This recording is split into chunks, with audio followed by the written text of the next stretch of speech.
guys, it's Lanaya. Now, of course, you guys know me in Period 1 class, hopefully. And I want that extra credit, so let's go all the way back to 1607.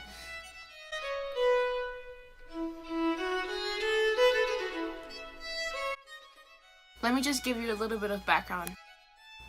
Jamestown was not the first colony. I repeat, not the first colony. Nope. It was Roanoke, the spooky lost colony. And then we had Popham in 1607 to 1608 in New England, but unfortunately the colony crumbled. Now, since ships were the best thing before sliced bread, it's pretty cool to know the names of the major ships that took us from Britain to Virginia. These 3 ships were called the Susan Constant, Discovery, and the Godspeed. Names are pretty odd, but I guess it's cool. Before these great ships head to Virginia, they're gonna take a quick break at Puerto Rico. Then these ships landed in an area called Cape Henry. Cape Henry did not have such good resources to give these colonists. Because Cape Henry was so proper on soil and whatnot, the colonists explored Virginia and found themselves right near the James River. The James River is an outlet on Chesapeake Bay, and the land within this little river will be called, surprise, surprise, Jamestown. Now let's talk about some big fellas of the 1600s. Captain Edward Maria Wingfield, Commander Christopher Newport, and all of you Pocahontas fans know John Smith. They all chatted and mingled with each other and agreed that Jamestown is the best place they could have landed on.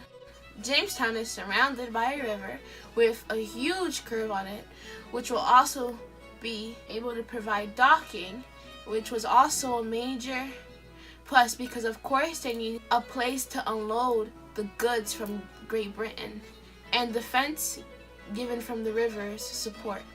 But things are too good to be true, and for the most part, Jamestown had a very swampy and damp land, which means that it was hard to find that good soil. And you know that no soil equals no crops, and that equals no cash.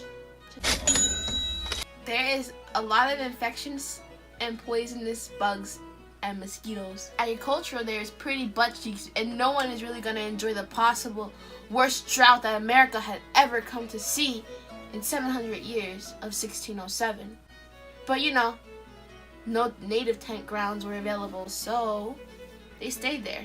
And no wonder why there was no native tents, because it sucked. In the year of May 14th, 1607, Jamestown was finally established. But let's give it up to the Powhatan Confederacy, that were believed to have wanted peace with the colonies, but instead spread a disease and killed all the colonies. Well, most of the colonies, which caused them building wood surrounding them from hostile natives. These two didn't mix like water and oil. Talking about oil, the Virginia Company, the people who funded for most of the things that Jamestown people needed, weren't really too happy on the outlook. There was no money, and they needed to make up the debt. Diseases were spreading, soil was mucky, and mainly, where was the profit?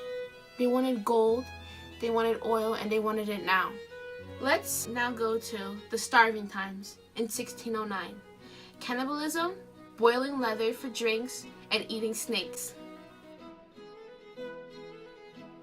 There was a terrible drought, and people were waiting for the Virginia Company to go and bring supplies and new people, not for eating, but for making this colony work. In June 10th of 1610, Day of Providence, a relief ship arrives with supplies, and hooray! Everyone is saved. Kind of. The same year, the Anglo-Powhatan War will start. Payback to the natives. The Anglo-Saxons, aka the English, will win this war and take control of Jamestown by capturing the lady named Pocahontas. Her papa, which if you've seen the cartoon is a chief, will sign a peace deal ending the war. After that, everything seemed pretty wonderful for the English. In 1617, Sir Thomas Dale will give 3 acres of land to everyone in Jamestown and basically cause an economic uprise. Everything was smooth sailing until the brother of the Powhatan chief took over after his death along with his daughter, and the Jamestown Massacre of 1622 had begun.